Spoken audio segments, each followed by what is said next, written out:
Thank you, everyone, for being here. I actually could say that I have almost met everyone in the room, but I wanted to introduce myself again. My name is Jennifer McGregor, and I'm the somewhat new executive director of the foundation, with a little over 6 months under my belt, taking over for Marcy. So I was actually sitting in the audience here last March.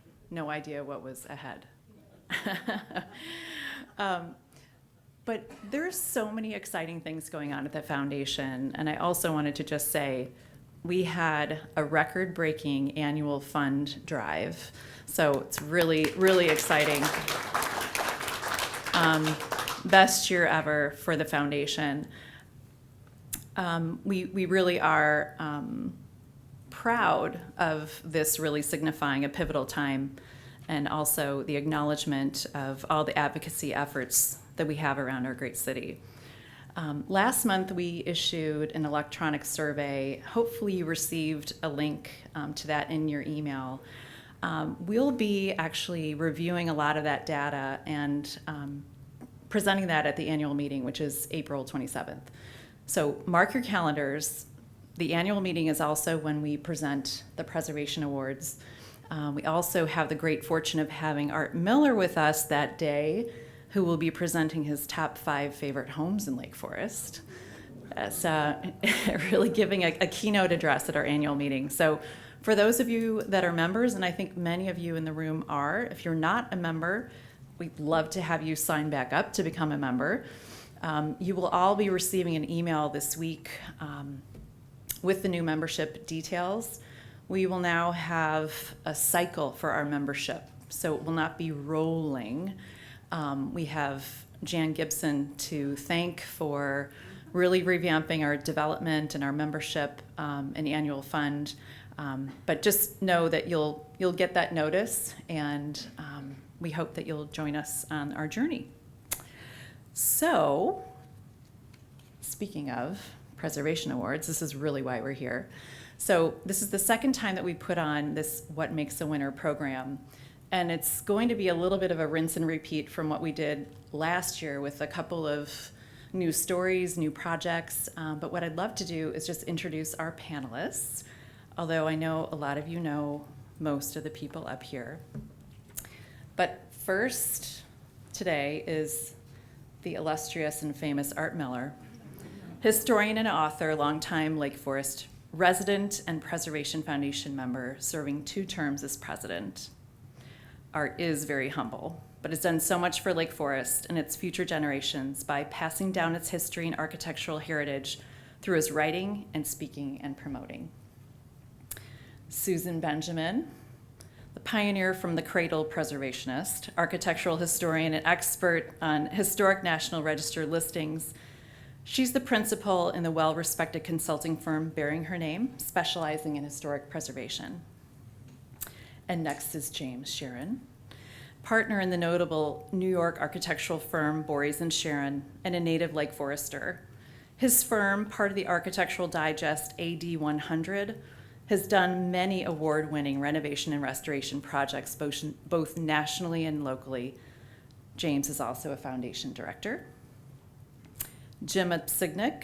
So if you see him on the side of a road, like picking up branches or painting something, that's probably Jim. He's definitely our hands-on project manager for the interior restoration of East Lake Forest train station, often called an elbow grease preservationist, instrumental in the Dufresne gate renovation along Waukegan Road by the King Mirror neighborhood, and is also a consultant for the Lake Forest High School window restoration project.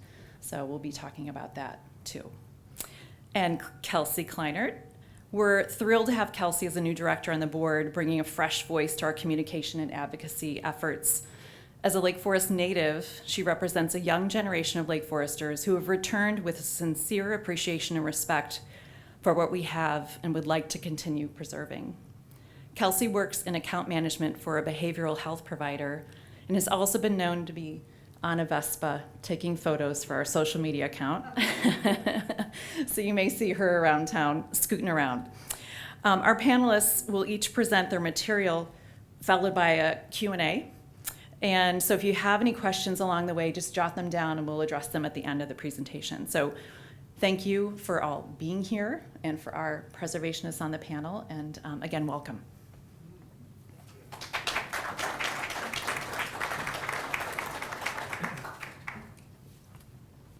So looking ahead at something we've been doing, the organization is 50 years old next year. It started in 1991, or most of its history it has been giving awards to buildings in Lake Forest, landscapes that have shown great stewardship and presence. So this is the history of what we do. We're trying to honor those who have helped keep Lake Forest the way it is. And we are going to look at the categories and criteria, and then some guidance on basically the nomination process, and on some of the things that are the hiccups or things that make it difficult or stop from getting an award sometimes.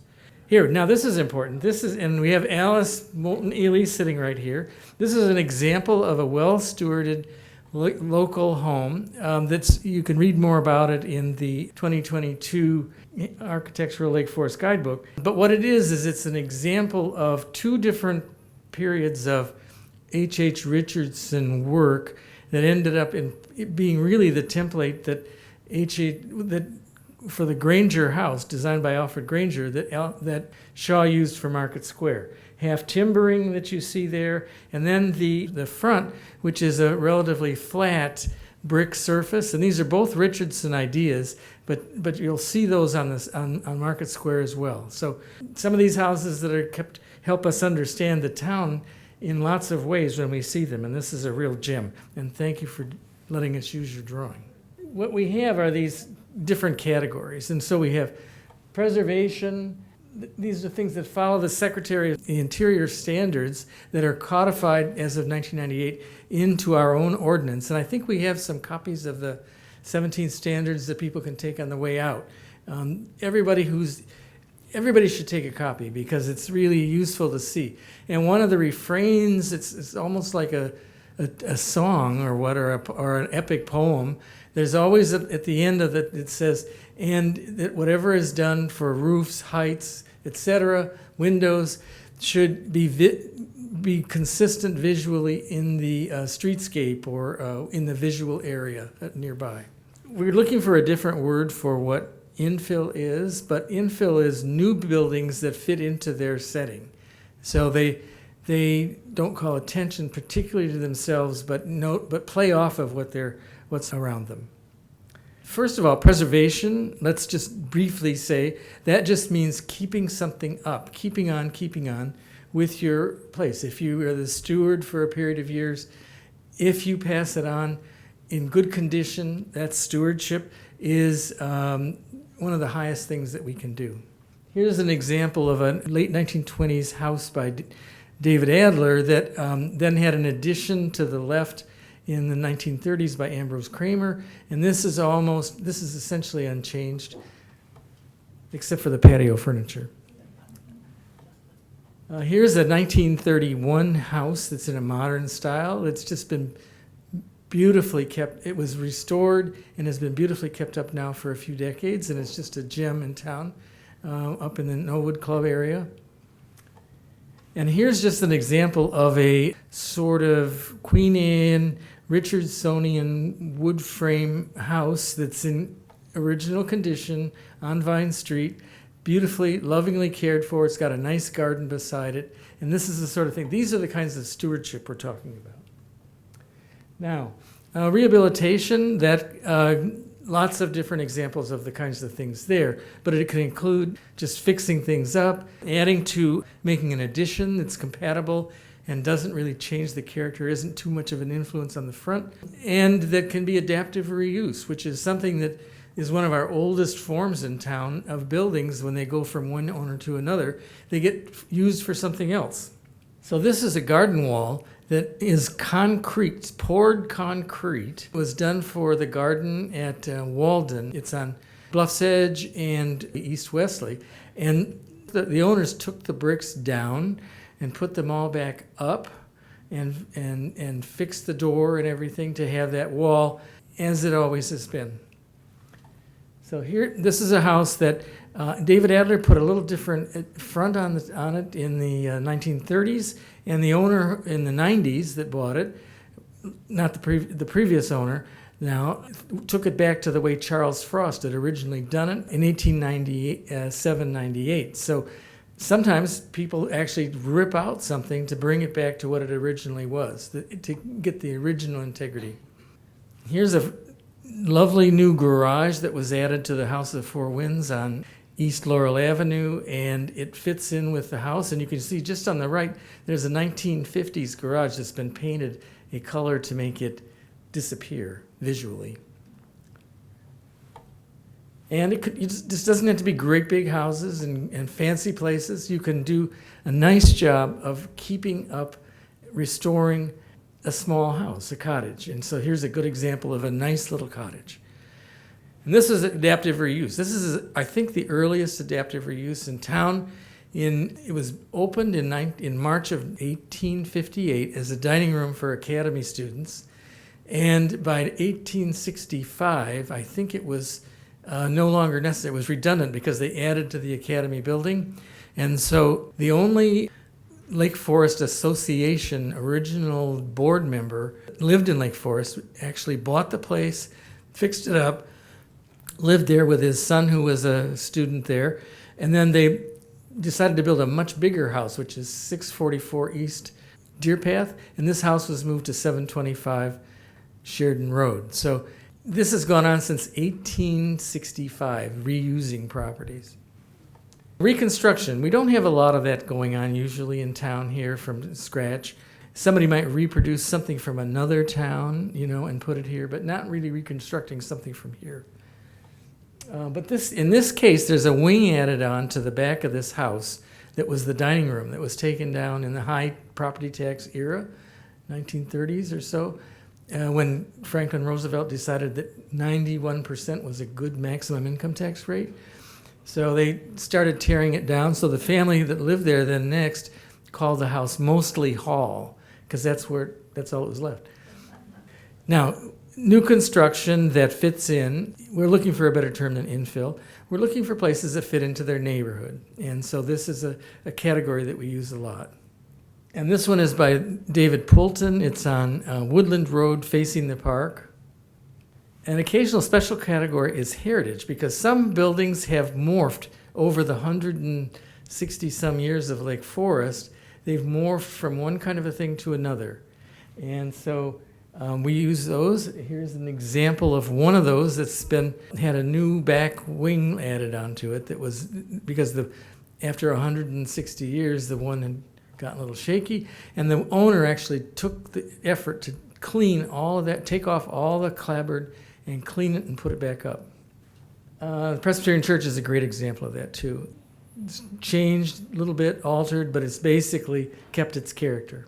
Avoiding pitfalls that we have going on, preserving and updating and expanding properties.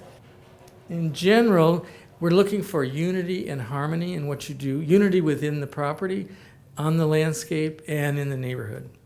Sticky points, windows, and you're going to hear more about that from Jim. Shutters hung correctly so that they might actually close rather than stuck on like stickers. And other different ancillary features that could throw off the appearance of the house in some small way. And the composition, more is more, is something that we try to avoid in Lake Forest and have focus. And that's part of that's part of the 17 points. And the property fits in with its neighbors. Generally, which of these things is not like the others is a good test. Now, this is my final slide. This is a house that's not been given an award yet. It was in the guidebook.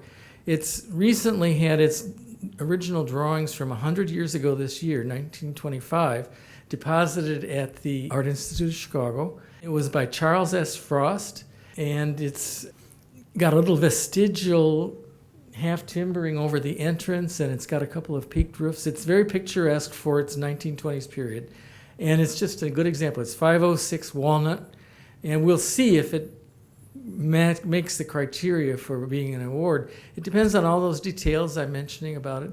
But James was just mentioning that it had original steel metal windows. So apparently, so at least in the 70s, that isn't maybe, it's not, he doesn't go back to 1925, so.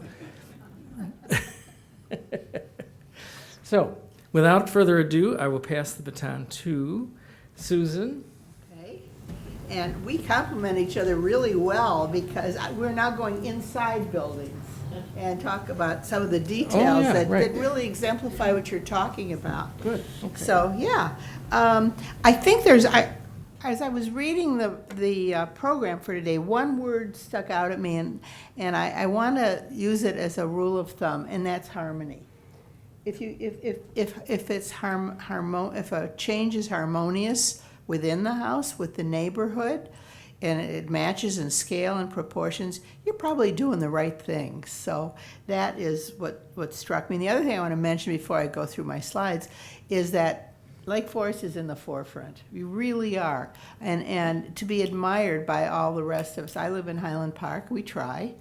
But it is, I mean, some of what is going on on the North Shore in terms of preservation is dicey, and some of what you see coming up is shameful.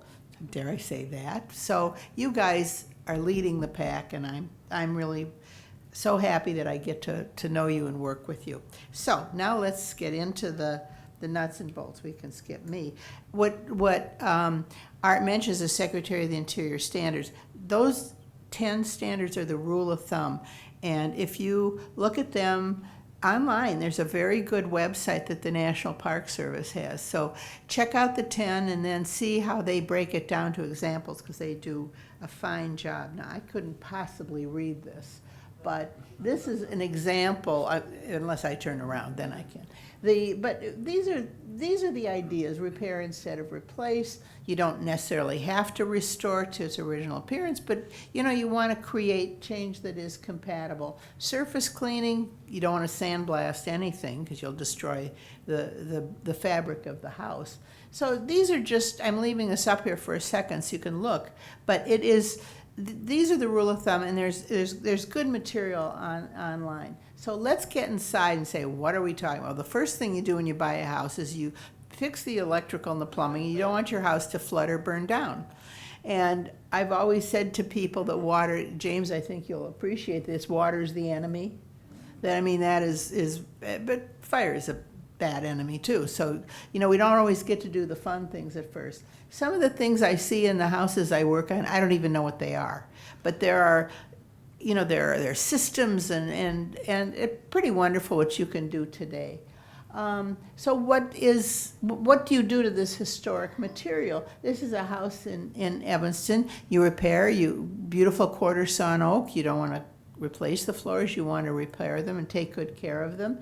And you can see when there are historic features, now on you can see the repair in the lower right corner. Up above is a sconce in the Kuppenheimer house in Winnetka that had a broken arm, and the people found a place to repair it. So people who are really good stewards, they have a sensitivity like you do to repairing and replacing broken elements. Now here is a situation where the windows were put back, where the house didn't, over the years, it didn't have its historic windows anymore. Look at the difference it makes when they've put back the glazed doors, the multi-pane glass doors, and how it really makes the room shine and look as it was meant to. This is one of my very favorite houses. It's the house that Harry and Ben and we grew up in Kenilworth. It's a 4-square, and it is marvelous arts and crafts. And when Rachel bought it, you can see the work, the before and after. I mean, in our house, we live in a house that Larry Perkins designed in 1941, and it's redwood. So when we moved into our house, dare I say, 50 years ago, the first thing that drove me nuts was that there was, the walls are meant to read like panels, and so there was wood trim. Well, some interior decorators said, paint over the wood trim, it'll make the ceilings look higher. Well, that didn't sit well. So sometimes it's just little stuff you can do that makes a huge difference. And look what Rachel did in terms of bringing back the arts and crafts character of the house. Here's a situation that was more problematical. This is in the Kuppenheimer house too, and she had trouble finding the Belection molding that glass that Adler put in. So she found some compatible material which met the Secretary of the Interior standards, and it works. It's glass and it looks quite fine. Everything, well, we'll talk about this, but you can just see the various things that people have done in terms of decorating that enhances the house. And people remodel. Usually when I work on tax projects, and I'll talk about that in a second, so you can see when you follow the standards, there are some really fine incentives for doing proper rehabilitation. But it includes free reign on what you do in kitchens and baths, and people have done some pretty spectacular things. So here's some bathroom remodels. I've seen some amazing things in basements and attics. I mean, I'm not talking, although I have seen it, a squash court in the basement. That's a little over the top. But people have dug down, a few feet and really made some very pleasant living spaces, and that is certainly possible. So Art talked about additions. Absolutely additions. I noticed the house that Brian Norton lives in, because that's a Sears house. And it was not in good shape at all. And they put an addition on at the back. And when Art talked about compatibility, I have a second favorite word I like. It's compatible and deferential. So if you think you put an addition on and it kind of defers to the historic house, you're probably doing it right. It respects the character of the home that is there. Now, there is a program, and I'm going to talk about that briefly, that enables you, if you follow the standards and meet a spending threshold, to take advantage of a property tax assessment freeze. And this house is one that took it. A developer, and I'm going to talk about the details of it, but this is a situation, and this is something to think about, that a developer can buy a historic house, follow the standards, and flip it. Because this was not planned. These people lived in Lake Forest, and they're friends. We become friends over the years. And so they bought this house, they were going to move into it, and they decided there were some medical issues in their family and they needed to be downtown. So they they ended up having figured that they followed the guidelines and that they were going to move in, and they didn't. So their son lived there a little while, just to keep it kind of going. And then they did indeed, they found themselves acting as developers, even though that was not their original intention. But that's a good preservation tool. I mean, instead of tearing down, convince somebody that swoops in that they shouldn't swoop, that they should be repairing and renovating, and then they can sell it with the property tax assessment freeze. Okay, so here I'll try to give you the cliff notes of it. It's a really good program for people who are stewards and preservationists of their property.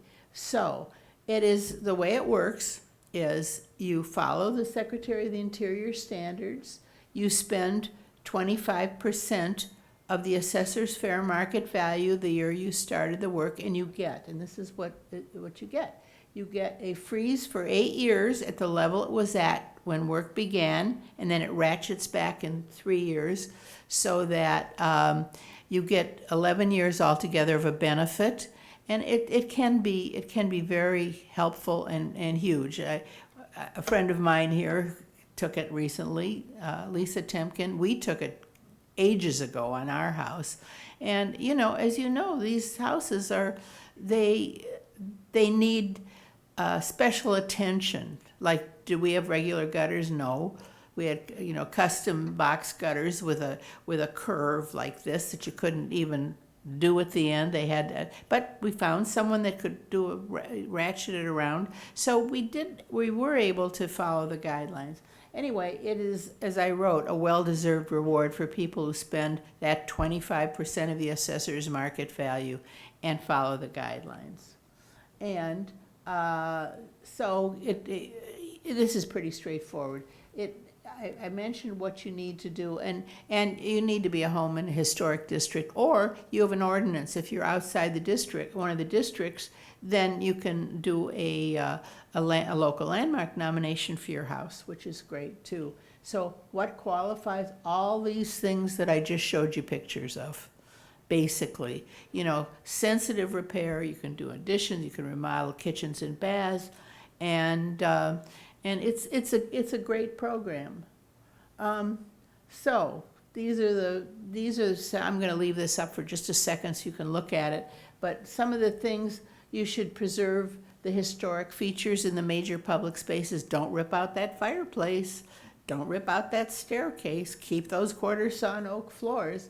It doesn't require restoring features that are gone, that would be difficult to replace. As the program says, you're not responsible for the sins of the past. So you start with what there is.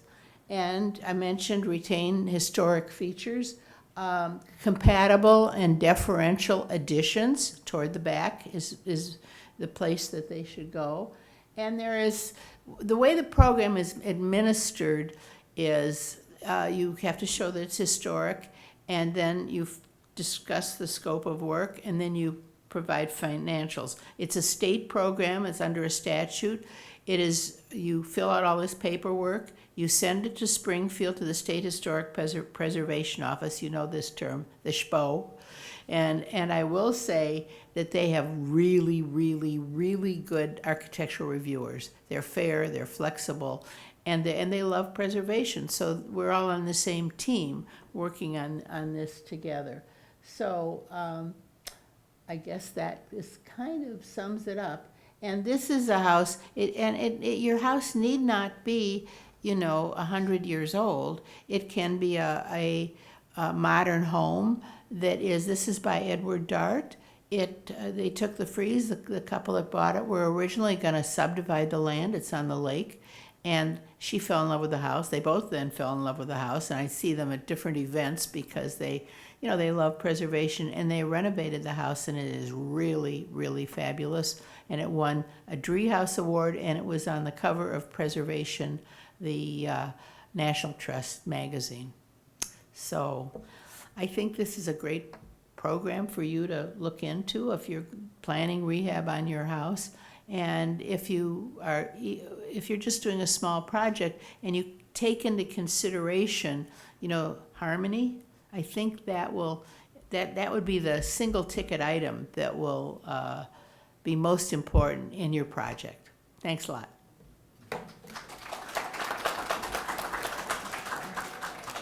I'm James Shearron, you've already heard about. So I'm here to see if I can help you choose to hire an architect, and maybe an architect might be the way to being a winner, or just fall in line with everything we've always been here, architects. So I'm a bit biased about that, but I think it definitely has preserved our community to make something beautiful here, and all the architects that have worked over all the generations. And so if you're considering hiring another one, I hope I can help you understand what the experience might be like, how it might benefit you, and it might lead to being a winner. Let's see. Finding the right architect is the foundation of a successful project. Whether you're restoring an older home or building a new, look for someone who shares a commitment to quality, character, and beauty, which is everything everyone has been saying here. But it's about that soul, which is what preservation is all about in Lake Forest. And if you can find that architect that's connecting to it. So if you're about to communicate with someone or look at someone, if it's not sounding right or they don't get it, then that's not the right one. It's about connecting to your image of the project, what you envision, etc. The Lake Forest Preservation Foundation Awards have lots of great architects listed in them from all the past winners. The Institute of Classical Art and Architecture, which is a brilliant thing, which didn't even exist when all this was started, It is an amazing national institution that is now maybe in its, I'm just going to guess, maybe it's 20 plus years or so. Extraordinary way. And even if you're looking on there and you're just thinking the Midwest, you can hire an architect from the East Coast, the West Coast, the South Coast, wherever you are. It's an amazing repository of architects. And they're not just really only classical architects, but they're fine architects. And some of them are leaning towards modernism, some of them are much more classical, but in an extraordinary way to find a great architect, whether it's local or anywhere. As I say here, don't be afraid to hire somebody from anywhere in the country. You definitely want an architect if you're about an old house, someone who's passionate about preservation. Instead of you making your architect passionate, they have to kind of be there already with you. You don't want to drag someone through, and then they're not going to really know what it is you're trying to achieve. You want a partner, like in anything in life, someone you're on the same page. And someone with a proven track record means a lot. That means, maybe they haven't won many awards, but they've done it, they've been there, they get it. Understands the approval process of protected properties, meaning it's tedious. You have to go to the meetings, you have to know what to write, you have to know how to, it's a lot. So if someone who says, oh, I can do that, a little bit of, interviewing there to really make sure they're going to know what they're into, what's coming down the pike, all that it takes, and how to win, as opposed to showing up at City Hall, with a cocktail napkin and saying, it kind of would look like this, and I think we could do that. So you need someone who knows what they're doing. By choosing an architect with all these qualities, you're ensuring that your home, whether historic or brand new, receives the care and craftsmanship it deserves. I did this because I'm too ad-libby, so I thought I would try to read it. All right. Assembling a team. Your team with your architect includes a contractor, an engineer, a landscape architect, possibly a land use attorney, or an interior designer. You can turn to your architect if you choose to have one, and they can help you put all this together. You don't necessarily have to go find all those people, especially if the architect is good. They'll know lots of good people to work with. And those are the kinds of things when this whole team is together, like all the great houses in Lake Forest that have great decorators and great landscape architects and great contractors. That's what made such fabulous end product. And I think the same is true today. And I think that's important. And the better the architect, the more he knows about how to make a great team. For historic reservation, selecting the right contractor is also critical. A contractor who's never had anything to do with an old house is not going to really get it. You're trying to tell them what this is all about. And that sounds rather obvious, but it's their understanding of the quality of materials and how things go together and what extra effort needs to be made. Not everyone, a builder isn't a builder isn't a builder. And there's nothing wrong with a builder who doesn't understand that. It's just not the right one for a historic house. And then what that means is they have understanding of a traditional craftsmanship, construction methods, as Jim could tell you all about, all the ways things are put together. So it's more than just saying, oh, I get that. I know how to do that.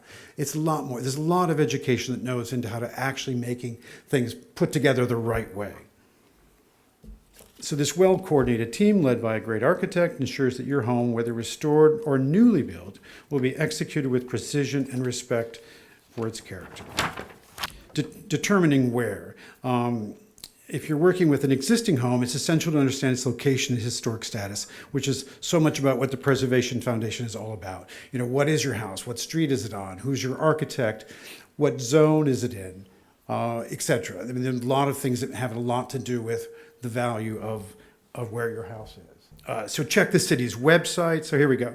You're trying to, if you're going to determine where is your house? Is it in one of our historic districts? Check the city's website to find out. It could fall in any one of 5 districts. If it does, be aware that the things you're about to embark on with your architect or your aunt or your uncle or your decorator, all the people that are going to tell you what to do, you can't just do whatever you want, I'm sorry to say, but that's the good thing. That's why Lake Forest is so extraordinary. That's why, as Susan says, we are the leaders, because everybody is here to sort of help you care and love about what you're doing to your exterior modifications. So it's less irritating than it is a gift that'll make your house keep it great. Understanding all these guidelines early on will help you navigate the approval process smoothly. Local preservation experts can be valuable allies, like Susan, in ensuring the restoration meets the necessary standards while maintaining the integrity of your home and its surroundings. Determine what? Whether you're restoring a home or building new, success begins with a clear understanding of your aesthetic goals and the architectural context.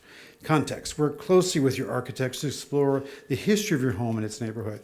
So it's really, understanding more than just what I want. You have to spend time with a little bit of research, I think. We have amazing scholarly books here. Because we have so many great architects, there are monographs on Lindeberg, Adler, Shaw, Stanley Anderson, etc. So go to the library, go to the internet, see if possibly your house, whatever it is, falls into that. The Chicago History Museum has become extraordinary with everything digitized. You may find that your house is there. So if you're beginning the process here in Lake Forest in an architectural way, pay attention to that. The Ryerson Burnham Library at the Art Institute, amazing repository of things, or even recordings of various architects that might even be talking about your house. Another way to truly understand what. And the last thing is the documents and timing. This is probably the most tedious part, but really important. I mean, that's my job.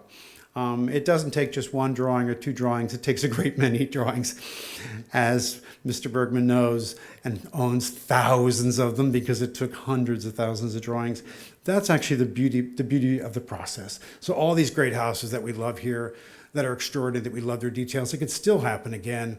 And it didn't happen on a casual, maybe sometimes a little sketch, but it happened by a great obsession with getting it right. And that would be the same thing true today. Whether you're hiring an architect to restore your house or building a brand new house, that level of detail will really have to go in terms of your documents and timing. And all that will also be part of the securing the approval process with the Historic Preservation Commission and Zoning Board.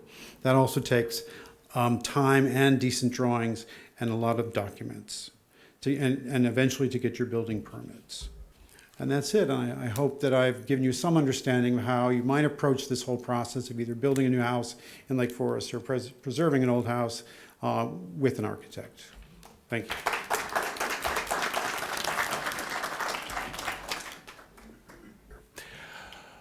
Nice to see everyone. I'm into kind of the nuts and bolts here because I'm going to talk about two items, windows and actually mortar, both very visible from the streetscape of your home. There's an old saying that if the eyes are the windows to the soul of a person, then windows are the eyes to the soul of a home. If you own a home built before 1960 that has its original windows, be grateful. Nothing will ever look as good as your original windows. Windows are the key architectural feature of the facade of an older home, so their maintenance and preservation is essential to the integrity and the appearance of the home. Your historic wood windows were designed when families planned to live in a home for generations, not 20 or 25 years. This gives you an example of the type of wood that was used in the original windows. The upper picture there, I guess you would say, is, if you will, a rapid growth, wide ringed pine for the most part. The lower one is old growth Douglas fir. And to give you an example, my home, which happens to be Stanley Anderson's home by coincidence, and it is, well, it's 99 years old. It'll be 100 years old next year. But the windows in it are perfectly fine. And approximately, we've been there now a little over 40 years, but about 39 years ago, I had storm windows made, and we put the storm windows on. And frankly, we leave the storm windows on all year because most homes today are air conditioned. So we do have a couple windows that we open up from time to time and let the air blow through. But other than that, you really don't need it once you have storms on there. And the bigger issue too is the newer modern windows, even though they may carry a warranty or 15, 20, or 30 years, you're lucky if you get that far. And the high school was built in 1933 and designed by Stanley Anderson. I have the good fortune of being on the advisory committee for that project. And I, in a way, forced myself onto the committee when I read that they were in this $106 million process they have, or bond measure, that they were going to replace the windows. And I go, no, that's not going to happen. Those windows, because I've been there and I've measured them, the larger ones you're looking at, they were about 4.5 feet wide and 8 feet tall. So those are big double hung windows. And I made this, one thing came up at one of the meetings, is that they announced that they had just finished the completion of replacing the windows on the east side of the school, which overlooks the parking lot. And I didn't ask how much they spent or anything like that, but there were a lot of windows back there. And so I asked, oh, gee, how old were the windows that you replaced? They said 35 years old. So the life cycle of modern windows isn't what you have on the original windows. And fortunately, the high school and the builders and everybody else, they acquiesced, and they are now renovating all of the windows that will face the, I guess it's face the, face Western Avenue, so that you can see it and will not destroy the architectural integrity of the school. And right now they have 3 prototype windows that are already set, and they're beautifully done. But the problem was the original windows that are there were never maintained. They spent money on everything else, and they just let them go to pieces and forget about it. So the other interesting point is that this shows you a cost comparison on the windows. And you can see on the far left is if you just put a storm window over an existing window, you see what the payback period is. Now these numbers, the financial numbers are dated, so it's not going to apply, but the basics are there. And you can see that for storm windows, you've got about a 4.5-year payback with energy savings. This is all compared to energy savings. When you look at a complete tear out and replacement, and it doesn't count really the replacement of the exterior trim or the interior painting and all the other things you have to do, you can see you have a close to a 240-year payback period. So in many ways it doesn't make sense, and I'm sure we've all received these things, but I just got both of these from Anderson Windows just this week, and they're sending all this stuff out as to what you can do and how you can save this and do that. It's nonsense. Keep your old wood windows. An example on some of the research that I did, there was an architect in the East in Massachusetts, part of a preservation group. He looked at replacing 21 windows in his home. The cost would have cost around $12,000. Instead, he refurbished the windows, weather stripped them, put storm windows on for a total of $5,000, and he saved $7,000. And this goes across the board. So the numbers might shift with the shift in time, but it's more economical to refurbish, repair, do storm windows, because the other aspect is that newer windows with the argon glass and the double pane and everything else, we've all seen it. Houses that have foggy windows in it because the seals break and they're not designed to last. The other factor with a storm, you also have about 3 inches of airspace in between, so that's an insulating factor. So the maintenance of old wooden windows, doesn't sound good to say old wooden windows, but they're beautiful windows. They fit the architectural style of your home, and they are not that difficult to repair and refurbish. We have 65 windows in our house, and I may have mentioned it was Stanley Anderson's home that we moved into, and we had to do a lot of work in there, but it all was worthwhile. The other thing I want to touch on a bit, because it also impacts what's going on at the high school, is the mortar in buildings. A number of years ago, the foundation did the repairs on, as Jennifer mentioned, the King Muir gates on Deer Path and Castle Gate on Waukegan Road, and we just did the Duforay Gate just last fall, I believe it was. So, but prior to that, we had the mortar analyzed in terms of what was part of the basic structure. And mortar that was used back in the 20s, 30s, 40s was what they called lime-based mortar. It was not the kind of stuff that you get at Home Depot, okay, which is a much harder mortar. Mortar is designed to be the sacrificial element in a wall, in a brick wall, because if something doesn't give, things will break. And an example, water gets into the bricks, it freezes, the brick expands, but if the mortar's too hard, something gives, the brick breaks. And you can see this on Westminster and Oakwood. The building on the corner, it's a red brick building. You drive by and you look, you see bricks that are different colors. Well, when you look at it, it's because the face is blown off with the bricks, and it's the inside of the brick that you're actually looking at.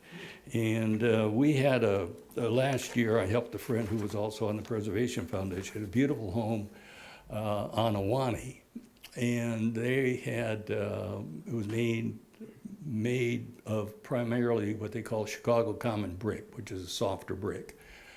They had broken bricks everywhere. They had mismatched mortar. It was kind of a mess because whoever did work in the past on it used Home Depot mortar. So that was darker and it was wrong. It was breaking bricks. Their chimney top bricks were crumbling off because of that. So we helped them get new Chicago brick. And then we use the formula that we used for the King Muir gates and Castle gates. And they did the restoration. It was a perfect match for the original mortar on the house. So everything looks just fine and even as it was then. So there's a lot more detail, but won't go into it. I have lift outs on what I talked about that are available at the table. And one other thing, this is a magazine that I get that has a lot of information to it, but the foundation also gets it. And you can find all kind of information about older homes, restoring homes, and particularly companies that provide products for older homes, older classic homes. And we have, shall I say, a small library of these books as part of the foundation. So if you need that or you're looking for that, I don't believe the library has this yet, but I will talk to them and see if they can get it as part of this subscription in the library, because I was over there yesterday and I didn't see it, but that doesn't make any difference. So anyway, thank you very much. Okay.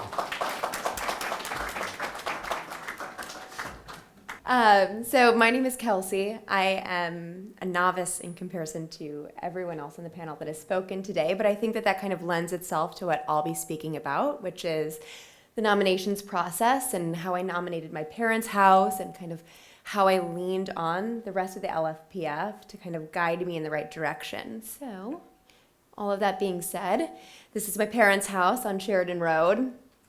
All I knew about it for a very long time is that it's very old. We found plans back from, I think 1912 was the first renovation plans that we were able to find. However, I had no idea the architect. It wasn't something that I could subscribe a Stanley Anderson or a David Adler to. So I kind of went into this nominations process for receiving an award completely blind. Given that, I emailed the LFPF. This was before I was as involved as I am now. And everyone, I know Art was involved and Marcy was involved, and everyone kind of banded together in order to pull together history on the house. So, case in point, I included the first submission for an award from 1991. So this is proof that we store everything.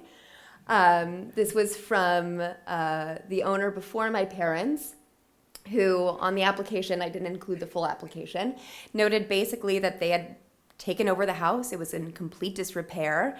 They had found a deed from 1876, so they kind of pegged its origins between the year 1876 and 1886. There were a bunch of old 1886 newspapers that were found in the walls. And kind of beyond that, this is just irrelevant to this process, but I think some interesting things that Art pointed out during this process was that it actually has a twin house on Nantucket, right on Main Street in Nantucket. So if you have any questions about your house and its eligibility or its provenance, lean on the LFPF. And then I just kind of included some other pictures. Over the years, my parents had continued to enhance the house and keep its integrity intact as best they could. So obviously the front door changed its color over the years, but they kind of leaned into the original structure as best they could. I know somebody had noted earlier the fact that shutters need to have purpose. So you'll see in that original application photos, those are shutters that you close them and they don't cover up any of the window. So in that renovation process over, I think, the 20 plus year period that my parents have had the house, they added appropriate shutters. And then they kind of tried to lean into the fact that this garden from, again, I will lean on Art here as I look at you on my right hand side, the Beaux Arts period that this kind of house came up during, just establishing gardens and leaning into kind of original details of brick walls in the gardens and things like that. I think some other things that I also thought were noteworthy in going through the awards process were the original details of the house that during my parents' renovation process, they leaned into instead of stripping back. So case in point, here is a room off the kitchen, which you can see there are a bunch of arches that are a bit nonsensical. However, they are indicative of where there were a division of rooms way back when it was probably originally built and during the 1912 renovation. So this was a chef's room and a chef's kitchen, but instead of taking away those details, they really leaned into it. And I think that kind of supports what we try to do as a foundation. And I think that is it. Quick and easy to end it out. So I'll defer to all of the experts for any questions. Not for me, right? Oh. Question. Yeah. Who did you find out the architect of the Igloo house? Did not find it out. I think we found Art for the 1912 renovation. There were Brown and the name is escaping me, but Walcott. Yeah, see, they are. Yep, there we go. And I think if it was 1876, if there was a part of it in 1876, or it was there was a local. I'm sorry, who was the original? I didn't do it. If the house was originally 1876, and that's possible, there was a local architect who built some places in town called Kastner, and that's in an early history of Lake County, 1877. So that's possible. By 1886, there were a number of other people from Chicago who were being active out here, but Brown and Walcott were the 1912 architects for the house. Much the way it looks now. So if it has its twin in Nantucket, is it what you said? And I don't. Not sure. Right, yeah. I wonder why. So Rami Lopat, also a friend of the foundation, pointed out that years ago when she was digging up history on the house, either the original owner or the 1912 owner, again, I'm not an expert in this, they had, at the same time that they owned this house, or were building it or rebuilding it, built a very similar house on Main Street in Nantucket. So you can tell, like, just certain features of the house are echoed in that property, which I always thought was very cool. I did. I actually saw it this summer. There were people outside, but I was too shy. So we'd love to open this up for other questions from all of you. And what we'd like to do is, if it's directed to a specific panelist, that our panel will repeat the question so that everyone can hear and it can be recorded properly. So go ahead. Alice? If you need some repointing of your brick, how do you find someone that's going to use that lime wedge mortar? And how can you verify it? Do you put an application, or what do you do?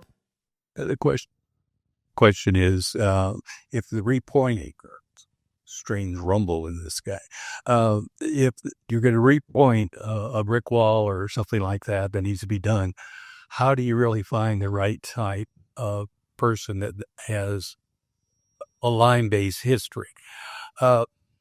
What we did, I mean, we had ours analogs and for the project. Who did that? I'll have to ask Marcy about that. They sent it out. It did cost us $850 to get the analysis, but it was right and it was correct. And I'd be happy to share it with anyone who has a home at that of that period, because my guess is it was fairly common. For example, we use this on the gates on King Muir and also on Castle Gate. Well, the King Muir gates, that was designed by Stanley Anderson as part of that development of the King Muir Estates, or the Deer Path Hill Estates, I'm sorry. So the analysis was right on, and that was the one that we use the mortar mix for the house on Awanee, but the same period type of house. So my guess is it was a fairly common formula at the time to using lime, sand, and cement. So part of that analysis was that the mortar used at Deer Path Hill Estates was made with beach sand. That was part of the report that came back. Okay, what he said is part of the analysis said that they use beach sand rather than what we call torpedo sand today. Yeah, they're local. Just a minute.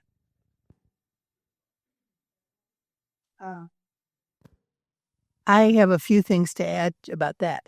If you are doing the tax freeze, one of the guidelines refers to mortar, and it is required that when you repoint, that you match the joints in not just profile and color and texture, but in mortar mix.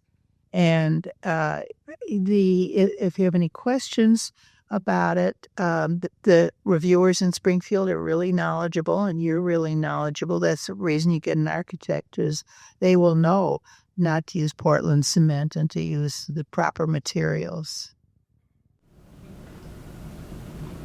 Jim, we had a program here at Preservation by Mario McNicky, who does that. And we had it in the grotto downstairs, and he pointed out the bad mortar in the basement. But also West Janney, or WJE, does it as well. They analyze it. I can't repeat all of that. That's good.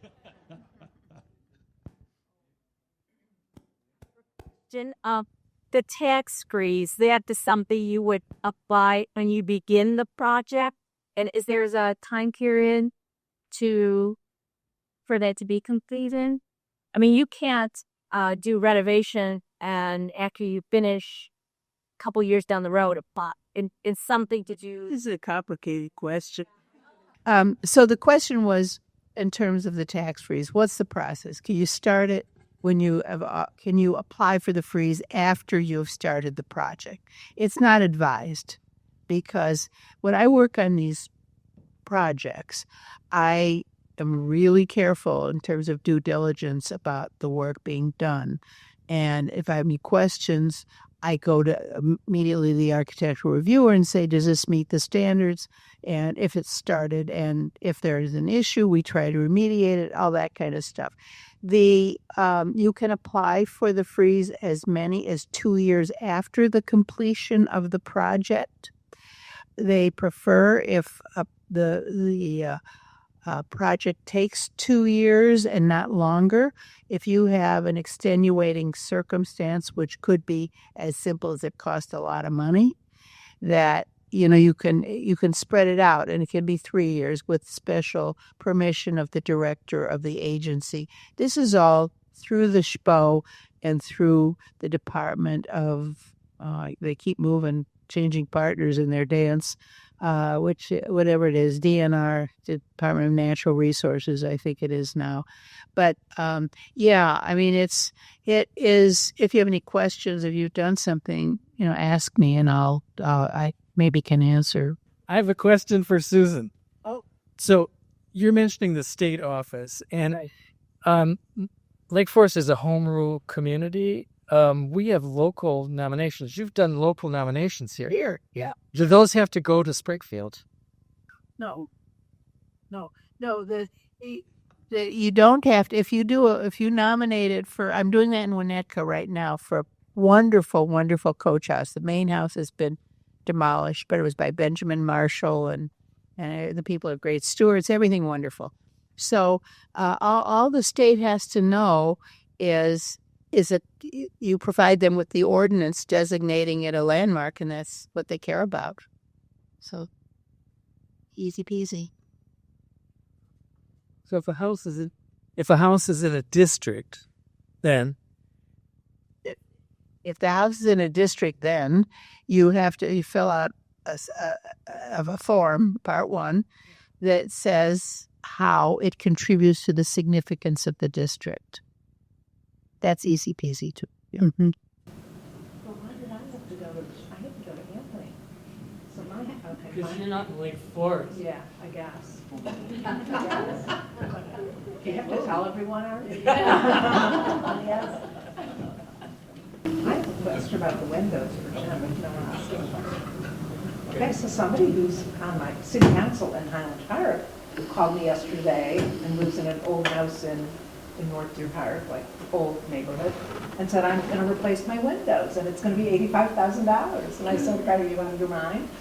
And so I'm taking all your handouts, but she has steel casement windows. So I have steel casement windows, and we have interior storm. Can you add an interior storm to a steel casement window? Yes. Some of the information there is about interior storms that can be done. Kind of an interesting side note to that. One of the things we tried to talk about at the high school regarding interior or exterior storms, that they're not going that way. But the irony was, they said, well, some of the teachers want to be able to open the windows on a nice spring day. Now they're spending, I don't know how many thousands of dollars on air conditioning and everything else, but we're going to need to open the windows. Problem is, you can only open the windows 8 inches because they're blocked by statute. So the windows only open up about that far at the bottom. So it's you have a lot of silly rules and things to deal with, but interior storms do work very well also. But the high school windows are just way too large for something like that. I got to tell her because he's thinking that she has to play. She said, I had 2 companies come, and I said, okay, don't do anything. No. Yeah, well, the problem is there's been, and I didn't read from it, but reading from this magazine and other ones, they keep saying, don't be seduced by the advertising. People think they're going to save so much energy by changing out their windows entirely. And you saw the payback period that was on that one slide. It doesn't happen. The biggest problem most people have is with weather stripping for the most part. And wind coming around the window. Once you take care of the weather stripping, then you go a long way in terms of making your house more. And a storm window in particular, I didn't bring this up, but said in the past, when we moved here in 1984, we didn't have storm windows on the house. We hit 25 below zero with 80-degree wind chill that, I guess, February, January. We had $1,000 heating bill. Well, you can bet next spring we were going for storm windows. And So that's the way it works. Here's my question. My question is about double glazing. And I am not a fan, but that's me. So, and I would like your professional opinion on that. Thermopane, which is all about, as you said, not having strong windows or interior. I think it's a really complicated question. I mean, I think anybody here who loves old houses, or maybe Paul, how you might feel, when the house looks its prettiest, or when Lake Forest High School looks its prettiest, every single pane is reflecting individually on its own. And if you've ever been in parts of the country, like let's say, a pretty place like Lake Forest, like River Oaks in Texas, where they don't have storms and every individual pane is reflecting, it's a beautiful thing. So sometimes Look at the high school when the sun is setting to the west. Go look in Lake Forest High School, and you can see every single day reflecting at a different refraction rate. So it's sort of a complicated question where by putting a storm window on, even a really beautiful old house with beautiful windows, you don't get that. So even though you're saving the window, so I'm not really answering yes or no to your question, but I'm just saying it's something you might have to wrestle with on your own, how you feel. There are extremely expensive, beautiful new wooden windows that would probably last another 100 years, of the very finest makers. And then you would have that individual reflection and no strong windows. So I think this whole topic has to do with your budget, the house. Many, many things fall into it. I mean, I don't know if there's an easy answer to it. I definitely, don't you feel the same way that I think sometimes I would love to look at our house. Well, I live in a Jerome Sterney house, and it has aluminum storm windows on it, forever protecting it. I wish I could see all the panes, and then but I have to go have wood the storms abate, and the windows don't work. It's a complicated thing. Yeah, it's definitely. So reflectivity, I've run into that one. That's a bad one, because sometimes, like Marvin or one of the window manufacturers will have, and there's strict guidelines that the Park Service follows in terms of how much reflectivity is allowed, and it has to be maximum transparency, and I think it's less than 15% reflectivity. Think of the buildings you've gone by, and you get a mirror effect from the street, and it's not great. Your original wood windows that were built back, as I mentioned, the glass in them is different than the glass you have today, because that was made with rolled glass. And if you look at old original windows, they're going to be a little bit wavy. They're all a little bit different. And that is really kind of one of those priceless subtleties that a real preservationists look for. The other thing is that at the high school, when I raised that point, they looked at me sideways. Are you crazy? Yeah, because they can only go so far. So they're going to put the double panes into those windows is what they're going to do there. They're not going to put up storm windows. So you can only do so much, and that's it. Does anybody know, City Lake Forest, do they require double glazed windows if you're building a house, or? I don't. The question was, do they require the double glazed windows? I don't believe that is a case. I mean, when they redid the library, as an example, those are all the single panes, the original ones.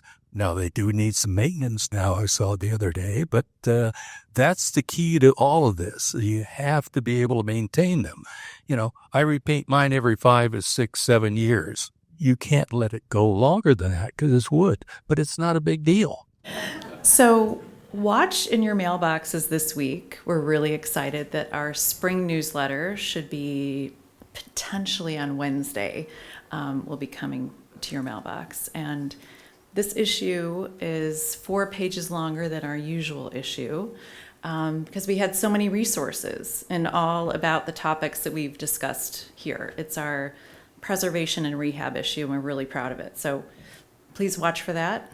look for the membership envelope in the middle and renew either by sending that in or by going online. We'll make it really easy breezy for you. So thanks again for being here and have a great day.